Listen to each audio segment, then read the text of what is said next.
What's up, y'all? We're back with another video. Today we're doing another weekly recap. Start with the standings, some players on fire, some pitchers on fire, some players struggling on slump watch, and let's get into it. Starting off with the standings, the AL East, the Yankees are in first place by a good bit. They're 10-5. Now this all the standings are kind of going off of win percentage of who's in first place.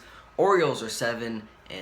That's super surprising. No one is thinking the Orioles are going to be that good. Another team that no one thought was going to be very good is in the NL East. We'll get to that. Tampa is 7-8. That's also surprising. Blue Jays are 5-7. They're struggling.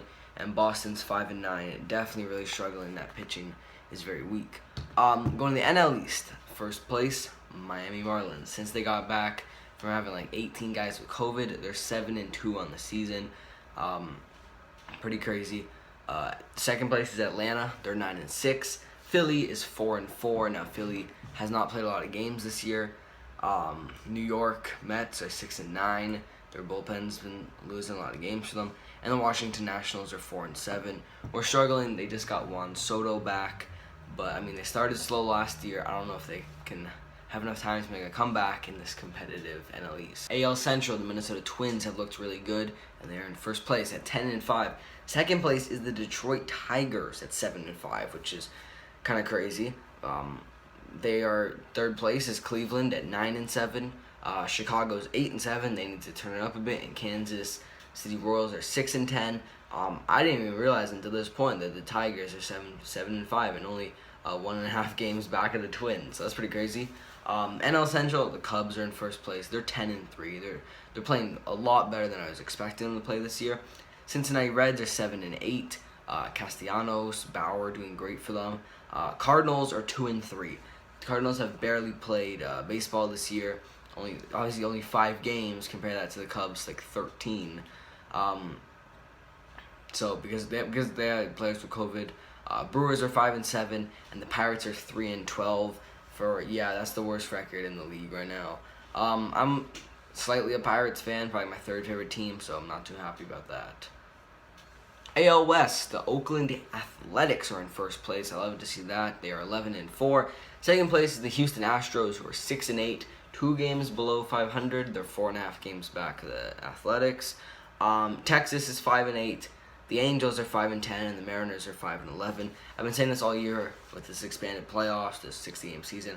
I really want to see the Angels in the playoffs because I really want to see one of the greatest players of all time play in the playoffs more than once over the span of like the prime of his career. NL West, Colorado is 11-3 for the best record in the major leagues. I don't think anyone saw that coming. Even if they kind of falter, they still are looking. Like, even if they falter and they go back down to around, they play 500 the rest of the year, this 11-3 start should almost solidify getting that first or second spot in the NL East, or at least a very good chance in the wild card, because the Dodgers are 10-5, Padres are 8-7. Tatis has looked amazing. The Padres as a whole have looked okay. Giants are 7-9, and the Diamondbacks, who a lot of people thought were going to be good, are 6-9. So that's the standings. This is 2 weeks in. A lot can change, but we're 2 weeks. Teams have played like 15. The Yankees have played 15 games. Some players on fire over the past week. Some examples are Tatis, Nick Castellanos, Aaron Judge, Renato Nunez is here. Trout's been hitting home runs since he had his kid. A little quick stats of the guys from the past week. Fernando Tatis has been .375. He's hit 5 home runs and has 7 RBIs in the past 7 days. Pretty crazy. Nick Castellanos has hit 5 home runs in the past week. Judge has hit 4. I think when he hit in like 5 straight games, or that was 8 days ago. Renato Nunez, he's batting .333, 4 home runs, 7 RBIs. Renato Nunez, didn't think he'd be there. Daniel Murphy is batting .480 in the past week with 4 home runs, 7 RBIs.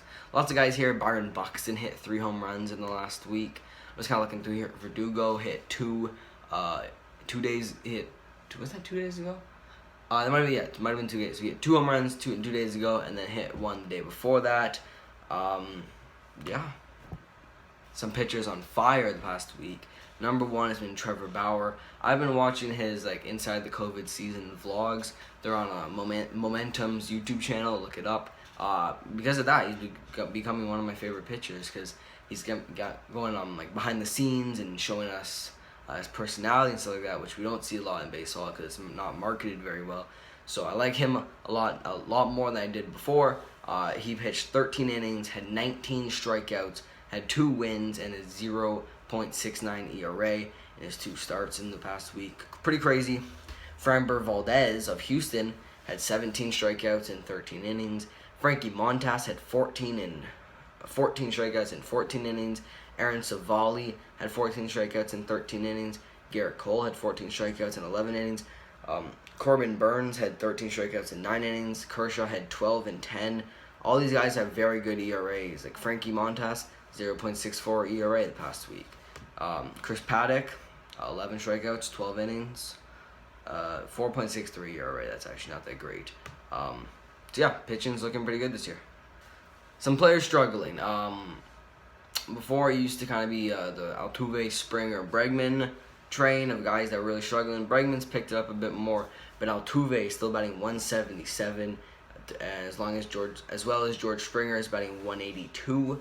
But some other guys that are slumping, Ozzie Albies batting 159 with 1 home run, 6 RBIs. Pretty sure he's on the 10-day IL right now.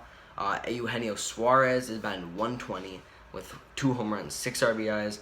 Mitch Garver, who's only played in 10 games, but he's batting .059 with 1 home run, 2 RBIs.